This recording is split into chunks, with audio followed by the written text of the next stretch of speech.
औज़ुबिल्लाहि मिनश्शैतानिर्रजीम बिस्मिल्लाहिर्रहमानिर्रहीम। अज़ीज़ तलबा, हमने इसके पहले के लेक्चर में physical change and chemical change देखा था। मीन्स हमने तबई तब्दीली और कीमियाई तब्दीली देखी थी। थोड़ा सा उसको रिवाइंड कर लीजिए तो आपको समझ में आएगा कि केमिकल रिएक्शन कब होता है और उसका रिज़ल्ट क्या होगा। आपने वहाँ पर पढ़ के आए हुए हैं कि केमिकल रिएक्शन होता है का मतलब क्या, कि जब दो या दो से ज़्यादा चीज़ें, दो या दो से ज़्यादा सब्सटेंसेस, दो या दो से ज़्यादा एलिमेंट, दो या दो से ज़्यादा कंपाउंड, एक एलिमेंट एक कंपाउंड कुछ भी हो, दो चीज़ें अगर एक दूसरे के साथ केमिकली मिलती हैं, if they combine chemically, in that case a reaction takes place and that reaction is called as chemical reaction. And because of that chemical reaction a new substance, a new product is form.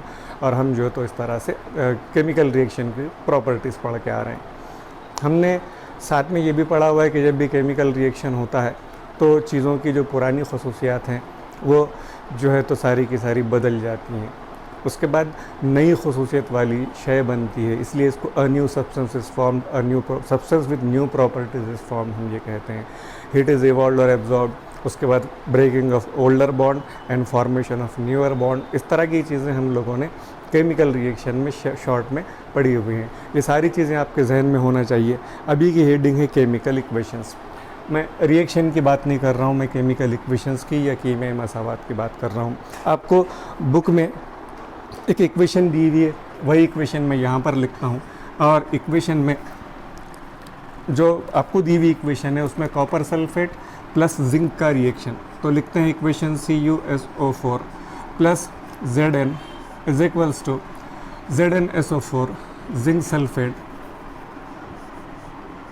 Sulphate plus copper. ये इस तरह की एक छोटी सी equation आपको book में लिखी हुई है। अब यहाँ पर आप सीखने वाले क्या हैं ये समझिए। आपको बहुत ज़्यादा केमिकल फार्मूले, बहुत ज़्यादा बैलेंसिंग केमिकल इक्वेशन, ये सारे काम नहीं करने हैं आपको मुख्तसरन जो है तो केमिकल इक्वेशंस क्या है, रिएक्टेंट किसे कहते हैं, प्रोडक्ट किसे कहते हैं, ये चीज़ें पढ़नी है। और उसके बाद आपको 4-5 टाइप की इक्वेशंस हैं, उन सिर्फ टाइप पहचानने आनी चाहिए। बहुत ज़्यादा डिटेल में आपको यहाँ पर है नहीं। आमतौर पर ये चीज़ें अगर बच्चों को ना बताई जाए, सेल्फ स्टडी कर रहे हैं, तो उस वक्त लंबा चौड़ा चैप्टर डिस्क्रिप्शन देखकर बच्चे थोड़ा सा कंफ्यूज होते हैं। कंफ्यूज होने की ज़रूरत नहीं है। चैप्टर होने के बाद आपको केमिकल इक्वेशन, केमिकल रिएक्शन, ये चीज़ें समझ में आनी चाहिए। यहाँ पर ये लिखने के बाद क्या लिखा हुआ है कि समझो ये एक इक्वेशन है, हमने जो पहले की एक्टिविटी में पिछले वीडियो में देखी थी कि क्या बनता है, कैसे बनता है, क्या होता है। अगर समझो मुझे इसको डिस्क्राइब करना हो, मुझे इसको बयान करना है अगर, तो मैं इसको ऐसा बयान करूँगा कि जब कॉपर सल्फेट प्लस जिंक एक दूसरे के साथ अमल करते हैं तो जिंक सल्फेट और कॉपर यानी तांबा तैयार होता है। In English, when copper sulphate is reacted with zinc, is treated with zinc, आप कोई भी लैंग्वेज इस्तेमाल कीजिए, इज कंबाइंड विथ जिंक, कोई भी लैंग्वेज चलेगी, is zinc, in that case the zinc sulphate and copper are form. Zinc sulphate बनता है एक सॉल्ट। तो ये एक तरह की रिएक्शन है, एक रिएक्शन। अब गौर कीजिए आप कि मुझे अगर इसको लिखना था तो मैंने इसको मुख्तसर में लिख दिया CuSO4 प्लस Zn, ये छोटा सा Zn आपको नज़र आ रहा होगा, Zn, और उसके बाद zinc sulphate ZnSO4 plus Cu। और जब बयान करना है तो मुझे इतना लंबा चौड़ा स्टेटमेंट देना पड़ रहा है कि ये इसके साथ रिएक्शन करके ये बनाता है। ये एग्जैक्टली केमिकल इक्वेशन। रिएक्शन को एक इक्वेशन की शक्ल में डिस्क्राइब करना, this is the writing of chemical equation. आप ध्यान में रखिए, कीमियाई तामुलात और कीमियाई मसावात। तो तामुल क्या है, मतलब दो चीज़ें जब अमल कर रही हैं, कुछ बन रहा है, तो ये तामुल है। मगर इसको in the form of equation, इसको एक मसावात की शक्ल में लिखना, ये राइटिंग ऑफ केमिकल इक्वेशन यानी कीमियाई मसावात लिखने का अमल है जो हम यहाँ पर सीखने जा रहे हैं। तो पहली चीज़ कि व्हाट इज़ केमिकल इक्वेशन, तो it is the symbolical representation of a chemical reaction. कीमियाई मसावात क्या है, तो मैं बोलूँगा किसी कीमियाई अमल को अलामती ज़बान में उसका इजहार करना, ये कीमियाई मसावात कहलाता है। तो कीमियाई तामुलात अलग, कीमियाई मसावात अलग, कन्फ्यूजन नहीं करना। Chemical reaction is a different thing and chemical equation is different thing, दो अलग चीज़ें। आगे चलते हैं। इसके बाद आपको दिया हुआ है बुक में कि एक केमिकल, बैलेंस्ड केमिकल इक्वेशन का मतलब क्या। मैं यहाँ पर लिखता हूँ आपके लिए उसको कि आप क्या करने वाले हैं। तो ये बैलेंस्ड केमिकल इक्वेशन का मतलब क्या होगा, इसे लिखते कैसे हैं, क्या क्या करना पड़ेगा, या इसको हम उर्दू में कहते हैं मुतवाजिन कीमियाई मसावात। तो एक मुतवाजिन कीमियाई मसावात अगर आप लिखते हैं, if you are writing a balanced chemical equation, in that case that return small symbolical representation reaction और equation should show all the information about the chemical reaction which is being done here. एक मुतवाजिन कीमियाई मसावात अगर आप लिखते हैं तो वो जो कीमियाई अमल हो रहा है उसकी मुकम्मल मालूमात अगर वो देती है। एक दूसरा बैलेंस्ड मतलब इसके जो दो साइड्स हैं, right hand side, left hand side, या जिसको तरफ़ैन बोलेंगे उर्दू में, तो ये दोनों जो तरफ़ैन होंगे ये बैलेंस्ड होना ज़रूरी है। इसका मतलब एक बैलेंस्ड केमिकल इक्वेशन में मेरे हिसाब से दो चीज़ों की ज़रूरत पड़ेगी। Number one, they should be chemically correct. Chemically correct से मुराद मैं आपको समझाने वाला हूँ कि इनमें आप केमिकल फार्मूले गलत नहीं लिख सकते, फार्मूला कंप्लीट लिखना पड़ेगा, फैक्टर लगाना पड़ेगा, इस तरह की चीज़ें। तो केमिकल फार्मूले में आप गड़बड़ नहीं कर सकते, मैं एग्जांपल के ज़रिए आपको समझा दूंगा। दूसरी चीज़ जो है कि that chemical equation should be mathematically balanced also. Mathematically balance से मुराद जितने number of atoms reactant side में होते हैं उतने ही प्रोडक्ट साइड में होने चाहिए। अब वही एग्जांपल जो बुक में लिखी हुई वही जो अभी हमने करे, और वो इक्वेशन थी कॉपर सल्फेट प्लस जिंक, ये छोटा सा तीर का निशान, इसके बाद ये बनते हैं नई चीज़ें ZnSO4 zinc sulphate plus copper. अब ये इक्वेशन को हम बैलेंस करने की, बैलेंस इक्वेशन क्यों कहते हैं, ये हमको क्या क्या मालूमात देगी ये समझाना चाहिए। नंबर एक कि हमको ये इक्वेशन देख के क्या समझता है कि ये जो दो चीज़ें हैं they are called as reactants, मतलब ये केमिकल रिएक्शन में हिस्सा लेने वाले हैं, उर्दू में इसको हम आमिल अशिया कहते हैं। तो दीज आर द रिएक्टेंट्स, मतलब इन्होंने रिएक्शन किया है। दीज आर द प्रोडक्ट्स, तो इसको इंग्लिश में हम लिखेंगे प्रोडक्ट्स, या कि उर्दू में हम इसको लिखते हैं हासिलात।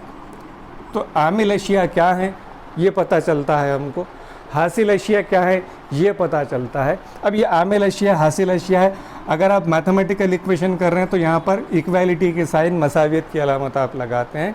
केमिकल इक्वेशन अगर आप लिख रहे हो तो मसावियत की अलामत नहीं लगेगी, तीर का निशान लगेगा। यहाँ पर भी आपको कंडीशन है कि the direction of that arrow should be from reactants to the products. Direction of arrow should be from reactant to products, मतलब रिएक्टेंट्स की तरफ से जाने वाला, आमिल अशिया की तरफ से जाने वाला, हासिल अशिया की तरफ दिखाई देने वाला, ये तीर का निशान होना चाहिए। अब देखिए रिएक्टेंट्स मालूम हो गए आपको, प्रोडक्ट्स मालूम हो गए। अगर आप इसको और ब्रीफ और ज़्यादा बहुत अच्छे से अगर आप इसको वाजे करना चाहते हैं कि क्या क्या हो रहा है, तो आप फिजिकल स्टेट से मुराद क्या है, अगर कोई रिएक्टेंट या प्रोडक्ट सॉलिड है तो S लिखिए, लिक्विड है तो L लिखिए, गैस है तो G लिखिए, और अपवर्ड एरो यानी ऊपर की तरफ जाने वाला तीर का निशान लिखना पड़ेगा। मुझे हाइड्रोजन गैस लिखनी है समझो, तो मैं लिखूंगा ये H2 और ये इस तरह से, या दूसरा तरीका मेरे पास होगा H2 खौस में गैस। फिजिकल स्टेट भी आप मेंशन करेंगे। उसके बाद तीसरी चीज़ जो आपको यहाँ पर लगती है कि सॉलिड लिक्विड गैस के बाद अगर समझिए कि कोई पानी में लेकर आपने महलूल बनाया, आबी महलूल, ये एक्वियस सॉल्यूशन है, तो उसके लिए हम एक्वियस लिखते हैं इस तरह से। AQ मतलब मैं एक्वियस लिखेंगे तो समझ जाना चाहिए आपको कि समझिए मैंने अगर खाली NaCl लिखा हुआ है तो सोडियम क्लोराइड है, अगर इसके साथ मैंने AQ लिख दिया तो पानी में डाला हुआ सोडियम क्लोराइड है, it is the aqueous solution of the sodium chloride, ये पानी नमक का आबी महलूल।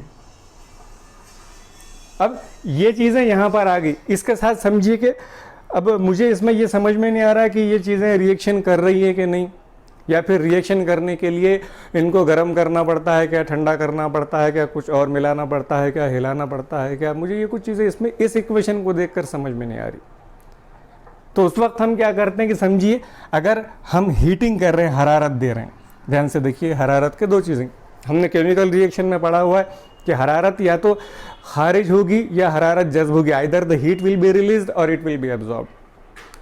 तो अगर एब्जॉर्ब होती है तो ठंडक होगी, और अगर रिलीज होती है तो गर्माहट होगी, टेम्परेचर विल इंक्रीज और डिक्रीज। तो अगर समझिए मुझे दो चीज़ों को मिलाकर मैं इसका केमिकल रिएक्शन करता हूँ, तो मुझे यहाँ पर हीट लिखना पड़ेगा, या इस तरह एरो के ऊपर मुझे छोटा सा ट्रायंगल बनाना पड़ेगा। दिस ट्रायंगल, ये छोटा सा मुसल्लस, will indicate that the reactants are being heated at the time of chemical reaction. जब तक इनको गर्म ना किया जाए ये रिएक्शन नहीं करेंगे, ये जाहिर करने के लिए। हाँ, अगर ऐसे होता है समझिए कि रिएक्शन के नतीजे में हीट इज़ रिलीज, बाहर खारिज होती है, तो आपको यहाँ पे लिखना पड़ेगा रिएक्टेंट्स के बाद इस तरह से हीट। तो फिजिकल स्टेट मेंटेन करेंगे आप, solid, liquid, gas. Aqueous maintain करेंगे आप, एक्वियस यानी पानी अगर तो एक ही लिखेंगे आप। इसके बाद अप एरो मैंने आपको बताया कि गैस के लिए रिप्रेजेंट करते हैं। कहीं पर अगर समझिए कि प्रेसिपिटेशन क्यों हम अगर हमें समझिए जाहिर करना है तो हम उसके लिए डाउनवर्ड एरो। प्रेसिपिटेशन का मतलब क्या? तो प्रेसिपिटेशन का मतलब ये अनसोल्यूबल सॉल्ट्स हैं जो किसी केमिकल रिएक्शन के नतीजे में, जिस तरह दही जमा होता है नीचे हमारा, उसी तरह से अगर कोई गाढ़ा माया लिक्विड जैसी चीज़ अगर केमिकल रिएक्शन के नतीजे में तैयार होती है, then that will be the precipitation. तो अगर प्रेसिपिटेशन तैयार होता है तो आप इसको डाउनवर्ड एरो से रिप्रेजेंट करेंगे आप उसको। क्या क्या हो गया? Solid, liquid, gas, aqueous, heat अगर आप पहले दे रहे हैं तो यहाँ पर लिखिए। उसके बाद अगर हीट बाहर खारिज हो रही तो बाद में लिखिए। यहाँ ये इक्वेशन में हमको यहाँ पर हीट की लिखने की ज़रूरत नहीं समझिए, तो मैं उसको यहाँ से हटा रहा हूँ फिलहाल आपके लिए। तो ये हीट, फिर उसके बाद अप एरो गैसियस फॉर्म को ज़ाहिर करेगा, और डाउन एरो जो होता है वो प्रेसिपिटेशन को ज़ाहिर करेगा। अब कुछ केमिकल इक्वेशन ऐसे होते हैं कि इनके अलावा भी हमको उसमें कुछ चीज़ों की ज़रूरत पड़ेगी। फॉर एग्जाम्पल, कुछ चीज़ों से मुराद क्या? मैं आपको एक बहुत बेहतरीन एग्जांपल देता हूँ यहाँ पर, ताकि आप इन चीज़ों को समझे। केमिकल इक्वेशन या साइंस पढ़ते वक्त आपका एटीट्यूड कैसा होगा। सपोज़ ये कार्बन डाइऑक्साइड, ये गैस है, प्लस अगर समझिए कि हमने इसका रिएक्शन करवा दिया पानी के साथ। ये रिएक्शन में इस तरह अगर दोनों को मिलाया जाए अलग अलग कंडीशन में, तो दो तरह के प्रोडक्ट्स हमको मिलते हैं। एक तो कार्बन डाइऑक्साइड पानी में ये सोडा वाले, स्प्राइट वाले, ये वाले जो कार्बोनेटेड ड्रिंक्स तैयार करते हैं वो इस तरह की चीज़ें होंगी। और अगर नॉर्मल हालत में आप इनको तैयार करते हैं तो H2CO3 कार्बोनिक एसिड तैयार होगा। अब अगर इसी कंडीशन में समझिए यही दो चीज़ें हैं, मगर इन प्रेजेंस ऑफ क्लोरोफिल, अगर ये समझिए कि पत्तों के अंदर, तो क्लोरोफिल और सनलाइट के अंदर की मौजूदगी में अगर होते हैं, तो ये सनलाइट ऊपर लिखना पड़ेगा मुझे, फिर क्लोरोफिल के अंदर ये रिएक्शन होता है लिखना पड़ेगा। अगर ये मैंने दो चीज़ें लिख दिया तो अब मैं H2CO3 नहीं लिख सकता, अब मुझे फोटोसिंथेसिस की रिएक्शन लिखना पड़ेगी, C6H12O6 plus oxygen gas plus water. बात समझ रहे हैं आप? CO plus H2 carbon dioxide water, दो तरह से रिएक्शन करने वाले हैं आप 10th में आप, और आपको इसी तरह की चीज़ें आगे बहुत ज़्यादा डिटेल में पढ़नी है। तो अगर ये दो चीज़ें रिएक्शन करती हैं, अगर मैं सनलाइट यहाँ से हटा दूँ और सनलाइट हटाने के बाद क्लोरोफिल हटा दूँ, तो फिर मैं यहाँ पर ये नहीं लिख सकता। मुझे लिखना पड़ेगा कि अगर ये दोनों तैयार करते हैं तो समझिए कि कार्बोनिक एसिड बनेगा। हर केमिकल रिएक्शन को मुकम्मल तौर पर सारी इंफॉर्मेशन उसने देनी चाहिए। आपको हाइड्रोजनेशन ऑफ ऑयल की एग्जांपल बुक के अंदर दी हुई है कि ऑयल है, उससे पानी निकालना है, तो उसमें आपको निकल एज अ कैटलिस्ट एक वर्ड आया हुआ है। कैटलिस्ट अगर आपने भूल गए होंगे, या उर्दू वाले अगर इसको भूल गए होंगे, तो उनके लिए बता दूं कि इसको हम कहते हैं तमासी अमल या कैटलिस्ट या तमासी अमल। ये चीज़ें कौन सी हैं? ये वो चीज़ें हैं which they themselves do not take part in any chemical reaction, but they are used to increase the rate of chemical reaction. Vegetable oil निकाल के रखा हुआ है आपने, और उससे आपको डालडा बनाना है जो गाढ़ा होगा। अच्छी तरह से गाढ़ा करने के लिए सीधी बात है वेजिटेबल ऑयल का पानी निकालना है। ये केमिकल, ये पानी निकालने का जो रिएक्शन है, ये हाइड्रोजनेशन ऑफ वनस्पति ऑयल कहलाएगा। ये करते वक्त आपको निकल एज अ कैटलिस्ट इस्तेमाल करना पड़ेगा। निकल डालेंगे आप, केमिकल रिएक्शन फास्ट होगा। निकल आपके खाने की चीज़ नहीं।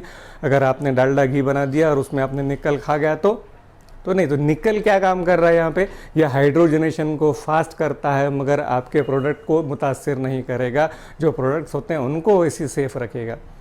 तो तमासी आमिल यानी वो अशिया जो किसी कीमियाई अमल में खुद हिस्सा न लेते हुए कीमियाई अमल की रफ्तार को बढ़ाने में मदद करते हैं, वो अशिया तमासी आमिल कहलाती हैं। The substances which they themselves do not take part in any chemical reaction but they are used to increase the rate of chemical reaction, those are the catalyst। अगर आप कोई कैटलिस्ट इस्तेमाल करते हैं तो वो भी आपको एरो के ऊपर मेंशन करना पड़ेगा। अगर आप इतने सारे स्टेप्स करते हैं तब जाकर आप बोल सकते हैं कि I have written a balanced chemical equation, या हमने एक मुकम्मल कीमियाई मसावत को लिखा हुआ है। ये हो गया बैलेंस्ड केमिकल इक्वेशन और उसके steps. In the same way चलिए आगे, जो आपको और एक आखिरी चीज़ बची हुई, मैंने अब तक क्या बता दिया आपको कि सॉलिड, लिक्विड, गैस मतलब फिजिकल स्टेट को जाहिर करना है। हीट, अगर आप हीटिंग कर रहे हैं तो ट्रायंगल बनाना है। हीट अगर रिलीज़ होती है तो बाद में प्लस हीट लिखना है। फिर उसके बाद अगर पानी में लेकर आप आबी महलूल बनाते हैं तो उसको एक्वेस सॉल्यूशन बनाना पड़ेगा आपको। फिर उसके बाद अपवर्ड एरो भी गैस के लिए इस्तेमाल किया जा सकता है, डाउनवर्ड एरो भी प्रेसिपिटेशन के लिए इस्तेमाल किया जा सकता है। अब आखिरी दो चीज़ें बची हुई कि अगर हम एसिड्स इस्तेमाल करते हैं तो एसिड्स बेसिकली दो तरह के होंगे। नंबर एक, जिसको हम डाइल्यूट एसिड कहते हैं, नंबर एक जिसको हम डाइल्यूट एसिड्स कहते हैं, मतलब जो हल्काए हुए होते हैं, मतलब प्योर एसिड में थोड़ा सा हमने पानी मिलाया हुआ होगा। और नंबर दो जो रहेगा, द एसिड में बी कॉन्सेंट्रेटेड। तो एसिड अगर आप किस तरह का ले रहे हैं वो भी आपको, अगर केमिकल इक्वेशन लिखते हैं आप एसिड वाली, बेस वाली, तो आपको इन चीज़ों को मेंशन करना पड़ेगा। आपको बुक में दो इक्वेशन दिए हुए हैं, दो इक्वेशन में से पहली इक्वेशन लिखी हुई है इस तरह से कुछ कि कॉपर मतलब तांबा when it reacts with nitric acid HNO3। ये इक्वेशन मैं जानबूझकर डिटेल में यहाँ पर लिखकर इस पर बात कर रहा हूँ। मेटल्स, नॉन मेटल्स में आपको reaction of acids with metals में आपको ये इक्वेशन फिर से आने वाली है। बुक में दो जगह है, मतलब आपको ये चीज़ यहाँ पे अच्छी तरह समझ जाएं तो वहाँ पर आसान हो जाएगी। ये जब दोनों रिएक्शन करते हैं तो रिएक्शन के नतीजे में जो तैयार होगा वो CuNO3 ट्वाइस एक्वियस फॉर्म में plus 2NO nitrogen 2NO2 nitrogen dioxide plus water molecules. ये एक इक्वेशन है। कॉपर और नाइट्रिक एसिड एक हालत में रिएक्शन करते हैं, उसके साथ ये दूसरी हालत में भी रिएक्शन करेंगे। दूसरी केमिकल इक्वेशन क्या होगी, 3Cu plus 8HNO3 nitric acid equal to तैयार होगा वही प्रोडक्ट पहला CuNO3 ट्वाइस, मगर यहाँ बदल जाता है 2NO नाइट्रस ऑक्साइड प्लस जो है तो H2O। यहाँ सिर्फ 2 नहीं है नाइट्रोजन में, ये वाला प्लस 4H2O सॉरी। तो ये दो केमिकल इक्वेशन है। अब आपको यहाँ पे रिएक्टेंट नज़र आ रहे हैं, प्रोडक्ट नज़र आ रहे हैं। एक चीज़ मैंने पहले बताना भूल गया, रिएक्टेंट सिर्फ they are more than one तो उनके बीच में प्लस लगाइए, प्रोडक्ट भी मोर देन वन है तो उनके बीच में प्लस लगाइए। छोटी सी चीज़ है, आप उतनी तो समझ जाते हैं। तो ये दोनों रिएक्शन में मुझे समझ में नहीं आ रहा कि कॉपर नाइट्रिक एसिड के साथ रिएक्शन करता है तो NO2 या NO ये दो कब बनाएगा, क्यों? तो यहाँ पर मैंने एक चीज़ कम कर दी है और वो है कि एसिड किस तरह का इस्तेमाल हो रहा है, उस पर डिपेंड करेगा कि प्रोडक्ट्स क्या होंगे। पहले वाले केस में जब ये रिएक्शन होती है तो एसिड्स कॉन्सेंट्रेटेड होंगे, तो आपको यहाँ पर उसके नीचे ब्रैकेट में कॉन्सेंट्रेटेड, या कुछ लोग इसको शॉर्ट में CONC डॉट ऐसे लिखते हैं इसको। और दूसरे केस में ये डाइल्यूट है, यानी हल्का हुआ पानी जो तो इसमें मिलाया हुआ, या फिर आप इसको मुख्तसर में कम से कम डाइल्यूट लिख दें। अगर आप ये मेंशन ना करें तो केमिकल इक्वेशन पूरी इन्फॉर्मेशन आपको हर बार नहीं दे सकेगी। इसके बाद आपको एक छोटी सी एक्टिविटी बुक में दी हुई है, वो एक्टिविटी देखते हैं हम लोग।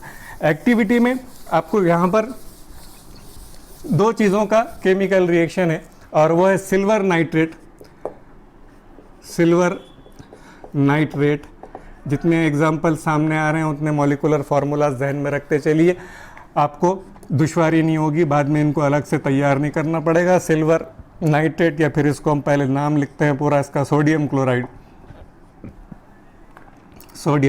ये दोनों जब रिएक्शन करते हैं तो क्या होगा, silver Ag nitrate NO3, silver nitrate का molecular formula AgNO3 plus sodium chloride, आम खाने का नमक है, आपको अच्छी तरह से मालूम है, तो प्लस NaCl ये दोनों जब केमिकल रिएक्शन करेंगे तो क्या होगा, ये सिल्वर और ये नाइट्रेट अलग अलग, ये सोडियम और ये क्लोराइड अलग अलग, ये नाइट्रेट जाएगा सोडियम के साथ पहले और बनाएगा सोडियम नाइट्रेट NaNO3, और उसके बाद Ag जो बचा हुआ है इसके साथ वो बनाएगा सिल्वर क्लोराइड मतलब AgCl।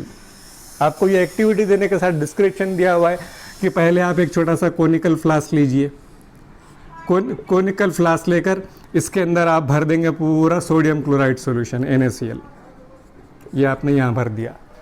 भरने के बाद रिएक्शन कंप्लीट होने से पहले law of constant proportion 9th की केमिस्ट्री में पढ़ा हुआ है आपने। अगर किसी को डाउट है तो मेरे इससे पहले के वीडियो में सर्च कर लीजिए, आपको मिल जाएगा।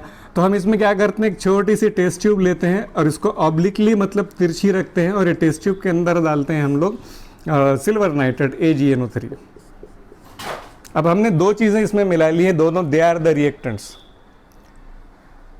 रिएक्टेंट्स करने दोनों को अगर इस तरह से हम कर दें, उसके बाद समझिए कि आपने एक डिजिटल बैलेंस यहाँ पर लाया और डिजिटल बैलेंस लाकर जो तो आपने अगर इनका मास गिन लिया आपने तो ये आ जाएगा something about 300.23 grams.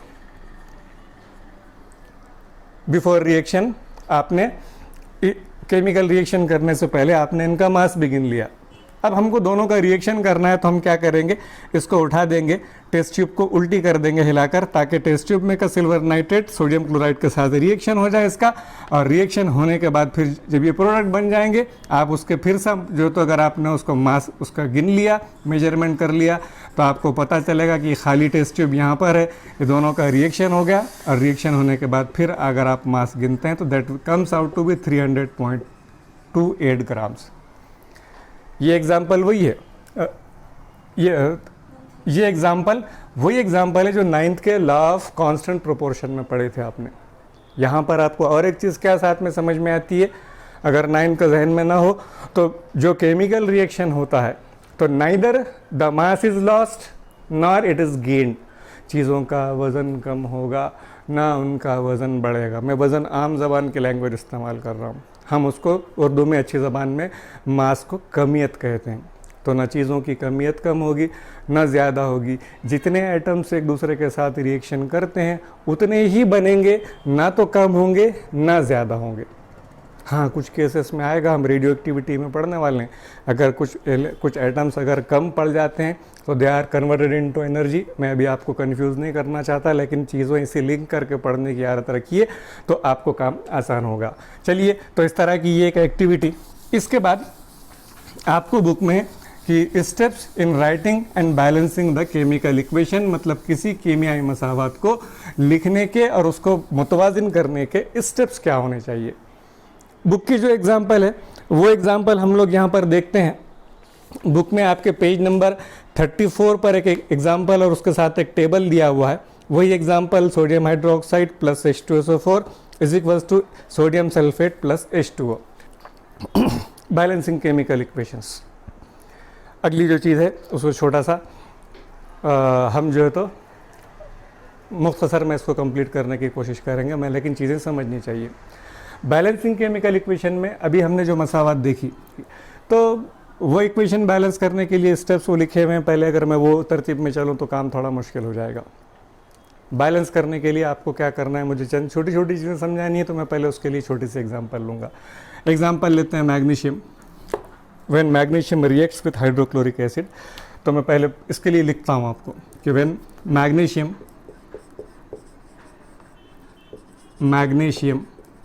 reacts with hydrochloric acid, then as a result of this chemical reaction magnesium chloride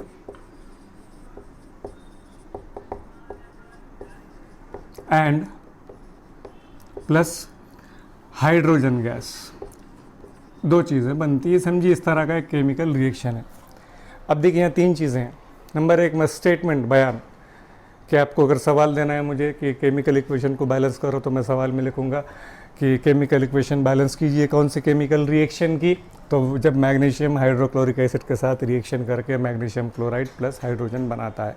when magnesium reacts with hydrochloric acid, in that case the magnesium chloride and hydrogen is formed. ये पूरा जब मैं जुमला बोल रहा हूँ ये statement है, उसमें से मैंने रिएक्टेंट्स यहाँ पर लिख दिए, प्रोडक्ट्स यहाँ पर लिख दिए, बीच में तीर का निशान बना दिया।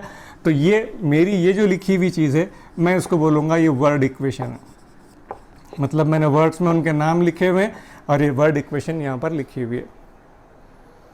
अब पूरे स्टेप्स हमको राइटिंग ऑफ केमिकल इक्वेशन के स्टेप्स, जो स्टेप्स होते हैं वो स्टेप्स लिख के हम उसको मैथमेटिकली और केमिकली भी करेक्ट करना है इसको। तो छोटी इक्वेशन मैंने जानबूझ कर ली है। मैग्नीशियम आपको पूछे इसका molecular formula Mg, hydrochloric acid तो इसका molecular formula hydrochloric acid, magnesium chloride तो MgCl2 और उसके बाद हाइड्रोजन गैस H2। पहली स्टेप आती है वर्ड इक्वेशन लिखिए, स्टेप ध्यान में रखिए। Number 1 write the word equation, उसके बाद then write the correct molecular formulas, फिर उसके बाद if the reactants are more than one then place plus sign in between them. In the same case if the products are more than one, अगर हासिल होने वाली Asia भी एक से ज़्यादा हो तो then place the right the plus sign, वहाँ पर भी आपको प्लस साइन लिखना पड़ेगा उनको अलग अलग सेपरेट करने के लिए। उसके बाद तीसरी चीज़ राइट एन एरो, आपको एक एरो लिखना है which should show the direction from reactants to products, ये रिएक्टेंट्स की तरफ से प्रोडक्ट की तरफ जाने वाला एक एरो आपको लगाना पड़ेगा। हमने ये स्टेप्स कर लिया। Now this is chemically correct equation, मतलब केमिकली करेक्ट मैं क्यों बोल रहा हूँ कि मैग्नीशियम के लिए मैंने करेक्ट Mg लिखा हुआ है, हाइड्रोक्लोरिक एसिड के लिए मैंने करेक्ट HCl लिखा हुआ है, मैग्नीशियम क्लोराइड के लिए मैंने करेक्टली MgCl2 लिखा हुआ है। अगर मैं Cl लिख दूँ तो नहीं चलेगा। हाइड्रोजन गैस के लिए मैंने करेक्टली H2 लिख दिया हुआ है। मतलब molecular formulas all are they are correct, मगर chemically is it correct, mathematically is it correct? No, it is not a balance reaction. Balance नहीं है मैं क्यों बोल रहा हूँ, तो उसके स्टेप देखिए आपको क्या करना है। नंबर 1 पहले रिएक्टेंट्स में क्या क्या है तो उनके एलिमेंट्स अलग अलग करके लिख दीजिए, मैग्नीशियम, हाइड्रोजन, क्लोरीन। ये मैग्नीशियम, हाइड्रोजन, क्लोरीन और कुछ भी नहीं इसके अंदर। प्रोडक्ट्स में भी यही आने वाले, सिर्फ इतना है कि number of atoms on reactant side और number of atoms on product size का हमको एक टैली बनाना पड़ेगा, मतलब एक टेबल बनाना पड़ेगा। मैग्नीशियम रिएक्टेंट साइड पे यहाँ पर 1 है, प्रोडक्ट में भी 1 है, मतलब ये वैल्यू, ये मामला बराबर है। उसके बाद दूसरी चीज आती है हाइड्रोजन रिएक्टेंट साइड में 1 है, प्रोडक्ट साइड में 2 है, it is not the balanced, ये बैलेंस नहीं है। क्लोरीन यहाँ पर 1 है, यहाँ पर 2 है, ये भी बैलेंस नहीं है। अब आप समझ गए होंगे बैलेंस का मतलब क्या, कि जितने मैग्नीशियम रिएक्टेंट साइड में हो उतने ही प्रोडक्ट साइड में होने चाहिए, जितने हाइड्रोजन रिएक्टेंट साइड में हो, जितने क्लोरीन इस तरफ हो उतने ही उस तरफ होने चाहिए, तभी जाकर आप उसको बैलेंस करेंगे। अब समझिए कि मुझे ये पहले क्लोरीन बैलेंस करना है, Cl2 है, मैं आपको बोल रहा हूँ कि यहाँ पर मिस्टेक है, समझिए कि क्लोरीन 2 है, यहाँ पर इधर 1 है, तो आप ये 2 नहीं मिटा सकते, 2 नहीं मिटाएंगे आप, मतलब केमिकल फार्मूला आप इनकरेक्ट नहीं लिख सकते। MgCl कोई कंपाउंड नहीं होता, MgCl2 ही कंपाउंड रहेगा, इसलिए आप 2 नहीं मिटा सकते। 2 नहीं मिटा सकते तो आप सोचेंगे फिर कि यहाँ पर 2 लगा दें तो दोनों क्लोरीन बराबर हो गए, मगर नहीं, HCl2 ये हाइड्रोक्लोरिक एसिड का फॉर्मूला नहीं है, तो आप 2 यहाँ पर भी नहीं लगा सकते, आपको एज अ फैक्टर 2 यहाँ पर लगाना पड़ेगा। ध्यान से देखिए, अब 2 यहाँ पर लगाया आपने तो हाइड्रोजन जो पहले 1 था वो भी 2 हो गए, क्लोरीन भी 2 हो गए, तो हाइड्रोजन यहाँ पर 1 था रिएक्टेंट साइज में, हमने इंटू 2 किया, मतलब ये भी 2, ये 2, अब ये बैलेंस हो गया। क्लोरीन यहाँ पर 2, यहाँ पर भी 2, मतलब हमने इसको भी इंटू 2 कर दिया, अब ये बैलेंस, ये भी बैलेंस हो गया। Now this chemical reaction is mathematically as well as chemically correct. हमने ना किसी मॉलिकुलर फार्मूले को तोड़ा है, ना उसके कोई आधा 1/2 इस तरह का कोई फ्रैक्शन फैक्टर में आप इस्तेमाल नहीं कर सकते, वो भी नहीं किया आपने। हमने फैक्टर लगाया किसी एक जगह पर और इक्वेशन को बैलेंस कर दिया। अब आपका काम क्या बच गया, मैग्नीशियम मेटल है सॉलिड फॉर्म में, हाइड्रोक्लोरिक एसिड लिक्विड फॉर्म में, तो उसके लिए liquid, plus MgCl2 solid form में है इसलिए सॉलिड, हाइड्रोजन को गैस या तो G लिख दीजिए या आप एरो लगा दीजिए। अब ये केमिकली, मैथमेटिकली, हर तरह से it is now a balanced chemical equation. हमने क्या किया था, हमने ये किया कि रिएक्टेंट साइड में कितनी चीज़ें हैं उनके एलिमेंट्स लिख दिए, प्रोडक्ट साइड में कितनी चीज़ें हैं हमने वो लिख दिए।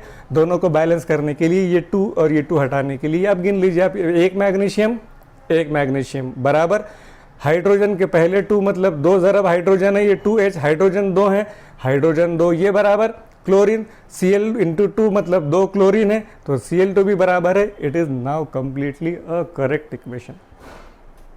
अगर आपको ये चीज़ें समझ में आ रही तो आप इस तरह की दूसरी एग्जाम्पल ले सकते। हमको बुक में जो एग्जाम्पल दी हुई है वो एग्जाम्पल की हम शॉर्ट में बात करेंगे, ताकि वो जो बॉक्सेस वगैरह बने हुए हैं वो भी आपके समझ में आना शुरू हो। बुक में एग्जाम्पल है sodium hydroxide plus H2SO4 sulphuric acid तैयार करते हैं sodium sulphate NO2SO4 plus water. अब आपको इसको बैलेंस करना है, तो नंबर 1 आपको मालूम है वर्ड इक्वेशन लिखेंगे आप, नंबर 1 वर्ड इक्वेशन। फिर उसके बाद नंबर 2 रिएक्टेंट और प्रोडक्ट के बीच में प्लस साइन लगाएंगे आप। Number 3 arrow from reactant side to product side लगाएंगे आप। फिर उसके बाद नंबर 4 ये होने के बाद आप इसको फैक्टर्स लगाकर बैलेंस करेंगे कि नंबर ऑफ एटम्स और number of molecules on the reactant side should be equal to number of atoms और number of molecules on the product side. तो वो बैलेंस करना है आपको, तो ये करेंगे आप। ये करने के बाद उसके फिजिकल स्टेट ये वो इस तरह की जो डिटेलिंग है वो डिटेलिंग कर लें अगर आप, तो फिर एक कंप्लीट केमिकल इक्वेशन होगी। मैंने पहले आपको बताया complete balanced chemical equation should show all the information regarding that chemical reaction. कोई भी केमिकल रिएक्शन, कोई कीमियाई अमल जो होगा, उस कीमियाई अमल की पूरी मालूमात आपको कीमियाई मसावात ने देनी है, तभी जाकर हम उसको मुतवाज़न कीमियाई मसावात कहेंगे। इसकी वर्ड इक्वेशन लिख दी, समझे हमने। आपने आपको बुक में जो स्टेप्स है मैं वो बता रहा हूँ, ताकि अगर पेपर में आता है तो आपको लिखने में सहूलत हो। यहाँ पर उसका मशवरा है कि आप क्या करें एज पर द बुक, कि इसमें जिनमें ज़्यादा एटम्स हैं वो लीजिए। मतलब इसमें 1 सोडियम, 1 ऑक्सीजन, 1 हाइड्रोजन, इसमें टोटल 4 ही एटम हैं। इसमें हाइड्रोजन 2, सल्फर 1, 3, ऑक्सीजन 4, इसमें 7 एटम है। Sodium 2, sulphur 1, 3, oxygen 4, 7। तो किसी भी एक बड़े जिसमें ज़्यादा एटम्स हैं इस तरह के एक बड़े मॉलिक्यूल को ले लीजिए आप, उनको बैलेंस करना शुरू कीजिए, खुद ब खुद बैलेंस हो जाएगा।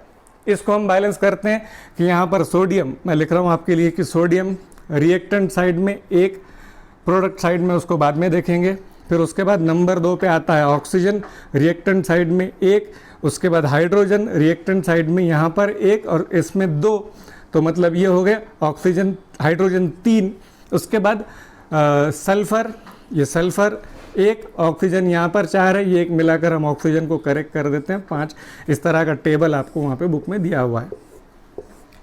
अब आपको क्या करना है, प्रोडक्ट साइड में कितने गिन लीजिए। सोडियम Na2 है, ये 2, सल्फ़र यहाँ पर 1 है, यहाँ पर सल्फ़र 1 है, ये 1, ऑक्सीजन यहाँ पर 4, पानी में हाइड्रोजन में पानी के साथ का 5, तो ऑक्सीजन 5। फिर क्या बच गया, हाइड्रोजन, हाइड्रोजन यहाँ पर 2 है, यहाँ पर 3 थे। अब देखिए बैलेंस कहाँ पर है, यहाँ पर आपको समझ में आ जाएगा। सल्फ़र बराबर है, इसको कुछ करना नहीं है आपको, ऑक्सीजन बराबर है, इसको कुछ करना नहीं है आपको बैलेंस करना है सोडियम और उसके साथ हाइड्रोजन। एक ही स्टेप में ये दोनों चीज़ें बैलेंस होती हैं। बैलेंस करने के लिए क्या करना पड़ेगा मुझे, सोडियम है तो ये 2 करने के लिए मुझे इसको इंटू 2 करना पड़ेगा। तो सोडियम कहाँ पर है, सोडियम हाइड्रोक्साइड में, मैं इंटू 2 अगर कर दूं तो ये सोडियम के साथ ऑक्सीजन भी इंटू 2 हो जाएगा, हाइड्रोजन भी इंटू 2 हो जाएगा, पूरे इंटू 2 हो जाएंगे। मगर सोडियम बैलेंस हो गया। ऑक्सीजन अब यहाँ पर डबल हो गए थे, ये 2 और ये 4, 6 ऑक्सीजन थे, यहाँ पर 5। तो इस तरह से अगर समझिए कि आप फैक्टर्स लगाते हैं खाली, और फैक्टर्स लगाकर number of reactants, number of products, ये अगर आप बैलेंस करते हैं तो उस सूरत में ये केमिकल इक्वेशन आपकी बैलेंस होना शुरू होगी। मैं ये काम आप पर छोड़ रहा हूँ, बुक में पूरी डिटेल एग्जाम्पल लिखी हुई है, टेबल बना के रखा हुआ है। वो टेबल बनाते हुए आप इस इक्वेशन को बैलेंस करके अपनी प्रैक्टिस करें तो आपको समझ में आएगा। यहाँ पर हम रुकते हैं। इसके बाद टाइप्स ऑफ केमिकल रिएक्शंस, और उसके बाद कुछ और छोटी सी चीज़ें 1 या 2 वीडियो में इंशाल्लाह हम इसको भी कंप्लीट करेंगे। तब तक आप अपनी पढ़ाई जारी रखें। इम्तिहान की तैयारी आपकी अच्छे से होनी चाहिए, शुरू हो जानी चाहिए, बेसिक्स आपके क्लियर होने चाहिए। बेटा एक चीज़ मैं कहना चाहूँगा कि भले कुछ चीज़ें आपको लिखने में परेशानी हो, आपको समझ में आ जाए, लिखने में दुश्वारी हो रही है, 1-2 मार्क कम मिलते हैं, चलेगा, साइंस है, समझना पड़ेगा आपको। तभी जाकर आप आगे के क्लासेस में साइंस को अच्छे से समझ पाएंगे और उसके जवाब लिख पाएंगे। यहाँ पर हम रुकते हैं। खुदा हाफिज़, शुक्रिया।